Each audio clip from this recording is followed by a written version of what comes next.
My name is Shelley Gawith and I'm a functional nutritionist. I am based in Wellington, New Zealand, and I have the pleasure and privilege of having clients come and see me in person in clinic in Wellington, Auckland, Christchurch and Sydney, and then I work with a lot of international clients via Skype and online working with clients. So it is great privilege that you guys have signed up to listen to me talk about sleep. It's a message that's dear to my heart. Being somebody that my whole life, up until I had my own health battle and health scare, could never sleep. I would wake up, from a very young age, I would need help getting to sleep. My mum would often have to lie with me and do some sort of relaxation techniques to try and calm me down to get me to go to sleep. And when I would finally fall asleep as a young person, I would wake up multiple times throughout the night, and it was a battle that my parents had every single night just to try and get me to go to sleep and stay asleep. In my teenage years, when I was old enough to kind of do what I wanted and control the situation, I used to just read a lot, but I spent most nights staying awake for most of the night, trying to do all sorts of different exercises, counting sheep backwards, counting things, doing mindfulness, doing breathing exercises, going to this person and that person to try and get me to fall asleep and have a really good night's sleep. Once I started working at the investment bank in Australia, my strategy was to get me as tired as possible and then literally collapse into bed, sleep for a few hours, and then wake up really early. The problem with this strategy was I was absolutely exhausting my body so that I'd fall straight to sleep, and then I wasn't sleeping for that long, so I was never actually recovering, and that was one of the things that led to my decline in health. It's not the only thing, but looking back, I've seen how important sleep really is to our overall health, well-being, detoxification of our bodies, weight loss or weight management, mental health, physical health, brain health, inflammation in our bodies. We need to have really good night's sleeps to help with all of these problems. I've noticed from my years of working in the investment bank and seeing clients one-on-one in clinic, how in today's world, there's become this social status around not needing much sleep. I remember in the elevators at the investment bank, us managers would kind of compete with each other to see how late we stayed at work or how few hours we needed to sleep at night because we were so busy working. Our teams were so busy that we needed to sacrifice sleep. And somehow it was a status thing. But now I look back and I'm like, the conversations we're having around sleep are all wrong. The ultimate status symbol, the ultimate goal should be going to bed and getting a great night's sleep, because that's how we can be so productive, both for our own personal benefits and our families and our friends and society as a whole. Whatever way you interact with society, we need sleep. Like, our bodies need to rest and repair. Sleep is one of the biggest corporate talks that I get asked to talk about, and the biggest thing that I get asked to just speak about with clients, and the biggest thing that I see coming into my clinic. So it's really dear to my heart, being somebody that couldn't sleep for so many years to now being able to sleep anywhere in the world. Like, I travel a lot for corporate talks and for speaking. I can sleep on planes, I can sleep in hotels, like all of these things I never thought were imaginable. So this is a topic very near to my heart. Now let me share the screen with you so you can see what I've got going on. So today we're talking all about sleep. You are going to be shocked, and I know that I shock a lot of people when I say that sleep actually begins first thing in the morning. Yeah. So most of us are waking up in the morning, right? We've got our to-do lists. We've got our kids that we've got to get out the door. We're thinking about the to-do list at work, the to-do list at home, what we need to tell our husbands or our partners, what we need to tell our girlfriends, the text message we need to reply to. There is no way we're thinking about sleep. If we do think about sleep, often it's late afternoon when we're really tired, or it's in the evening when we begin our normal nighttime routine or whatever we associate with going to bed. None of us are really thinking about sleep first thing in the morning. So challenging, right? So now I'm just adding another thing to do to your to-do list. No. Any client that works with me that's watching this, you know that I'm all about making life easier. Especially as women, we've got so many things going on in our lives. We don't need another to-do list. We need to make this much easier. So why does sleep begin in the morning? This is what we're going to come to in 1 second. So for some people, you want to know about supplements, so we'll come to that in 1 second. Sleep begins in the morning because of something called our autonomic nervous system. And I don't know how many of you know anything about this, but on one side we have our parasympathetic system, and on the other side is our sympathetic system. A lot of people have heard about your sympathetic system in terms of fight or flight or fear. So a lot of us spend a lot of time in our fight or flight. That's just how we're wired. Our systems, our bodies are wired that way, always looking for danger, because our bodies are there to keep us out of danger. So if we stay sympathetic all day long, most of us wake up and we will read our phone or we'll see something on the news. So we begin reacting. We begin getting straight into that stress response, that reactionary response. Maybe it's the children having a fight.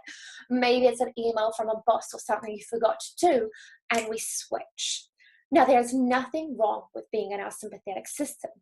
In fact, that's how our body is meant to function. We're meant to switch between sympathetic and parasympathetic during the day. We want to spend about 80% of our day parasympathetic, which is rest and digest. I say to clients, when stress is on, you're sympathetic, digestion's off. You're not able to digest. You're not able to do all these other things that we're designed to do when we're parasympathetic dominant, one of them being sleep. So we should be able to flick from one to the other throughout the day, and we should be able to feel in our bodies going from sympathetic to parasympathetic. And I say should because it's so foreign for a lot of us, myself included. For me, right from a young age, my neural pathway, my brain pathway in my brain was always going down the sympathetic pathway. So for me, the switch was really hard because I'd never experienced what it felt like to feel parasympathetic, to feel that real rest and digest.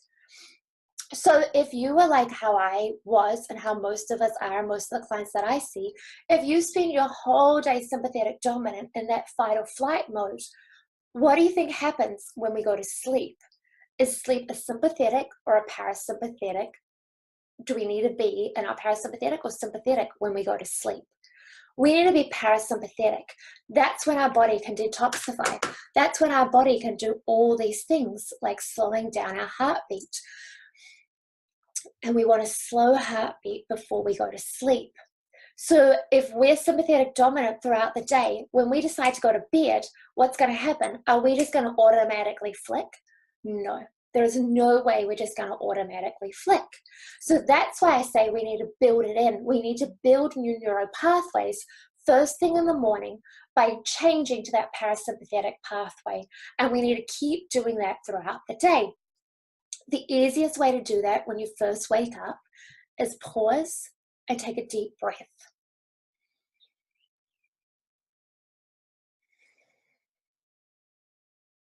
And do it again with me right now. Pause and take a deep breath.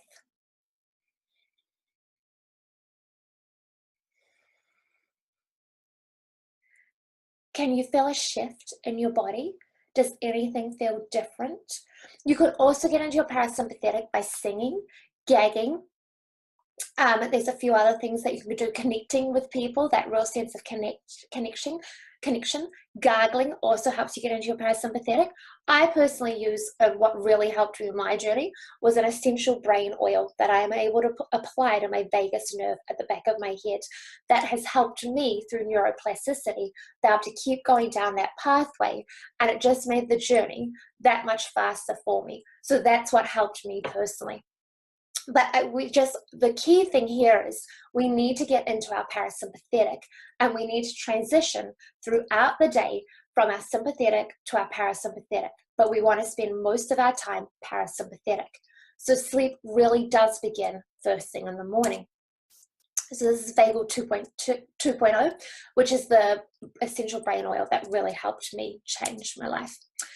Now, the next thing to talk about is our cortisol patterns, which is kind of what I've been saying with being parasympathetic and sympathetic. Some of you might have seen this graph before. So when we first wake up in the morning, we want to be wide awake. We want to have the most energy, we're good, we're ready to go, we're full of beans, we're bouncing out of bed, we're ready for the day. Then it's like this steady decline. We just gradually drop off throughout the day to the point that we're at our lowest come the evening. getting ready for bed, and falling asleep. The problem is for most of us and most clients that I see in clinic is our cortisol patterns are all over the place. Some of us are waking up absolutely exhausted with no energy, and we never get past this, which was like me in my worst times during my sickness. Others of us are waking up with a little bit of energy, we decline, and then we come back up. So most of us are experiencing some sort of stress in our lives, generally an internal stress that we're not even aware of. Most of us are very aware of the external stresses in our lives through work, through the environment, through pollution, through family dynamics, whatever it is. But there's a whole bunch of internal stresses happening in our bodies. And I like to work with clients to control the internal stresses, restore and repair whatever systems and organs aren't functioning properly in our bodies, repair them so that you can take away all that internal stress and we can change your cortisol patterns. So if we can take away any sort of internal stresses through working out what's happening in your body, some common triggers of internal stresses are inflammation through diet, through food, through lack of digestion, not digesting properly, through not having the right nutrients and minerals in our diet and in our bodies. They can be big triggers. It's also through caffeine and sugar. A lot of us try and stimulate or force our cortisol patterns, so that can also change these things.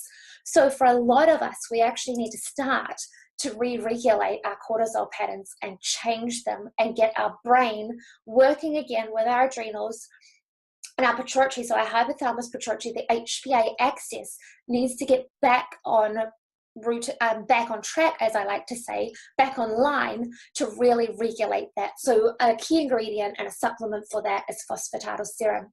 So our adrenal glands produce cortisol, and we produce more when we're under stress. So if we produce too much cortisol, we dysregulate our cortisol patterns. So that's working with all the different stresses in our lives. So it's not just trying to fall asleep just before we go to bed. This is looking at a whole lifestyle factor through diet, exercise, meditation, mindfulness, what's causing inflammation, all these different things. Our hypothalamus and hippocampus, two parts of our brains, stop responding to this overproduction of cortisol. So phosphatatal serum, I think it's an absolute wonder supplement, really helps us rebalance this production of it, which is so important. So we need to really, it's one thing to take a supplement, but I'm always working with clients to get to the root causes of why this is happening in their body in the first place. We don't just want to be taking supplements, we want to be fixing these problems. Now, magnesium citrate is really talked about. It's the wonder supplement that I see a lot of clients in clinic coming into me with, and they always think that that's going to fix all their sleep problems. And sometimes for a little while it does, because like all minerals, if we're out of balance in our bodies, our minerals work in balance. So if we've got too much of one mineral or not, it will, and then we start supplementing it, we will eventually bring down other minerals, so we'll make them lower. So minerals work with cofactors, so they've all got to be in balance.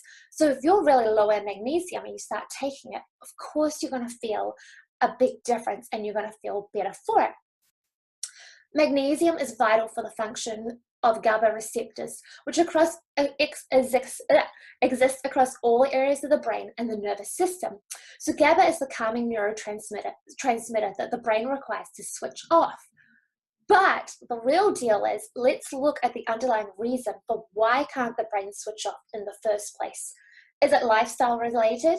Is it that you're too busy, you've overcommitted, you're an overachiever like I am and was? Or is there a whole bunch of internal stresses happening in your body that we need to get to the root causes of? So some of it is that we've got to change our routines. We need to start becoming parasympathetic first thing in the morning. We need to practice those things throughout the day and keep switching in between parasympathetic to sympathetic. Some of it's that we need to re-regulate our cortisol patterns and work out what is causing our cortisol to increase throughout the day. What stresses do we have? And a third thing could be as simple as rebalancing our minerals in our bodies. So I really hope that you've really enjoyed this talk. You've really gleaned some benefits about sleep, and you've just realized that it's not about just the half an hour sleep routine just before going to bed, but sleep really does begin in the morning. If you have any questions about this, or you know that there's internal stresses in your life that you can't get to the bottom of, please send me an email or have a look on my website at www.shelleygawith.com. I send out fortnightly video newsletters to all my clients and their friends so that you can learn new tips, easy ways to implement some simple wins to setting you up for great health, and just to look more around these internal stresses and what you can do to live the best life possible, and what you can do to have the best sleep possible, because having the best sleep is what we need. Thank you so much for joining me, and I really hope that you've enjoyed this talk.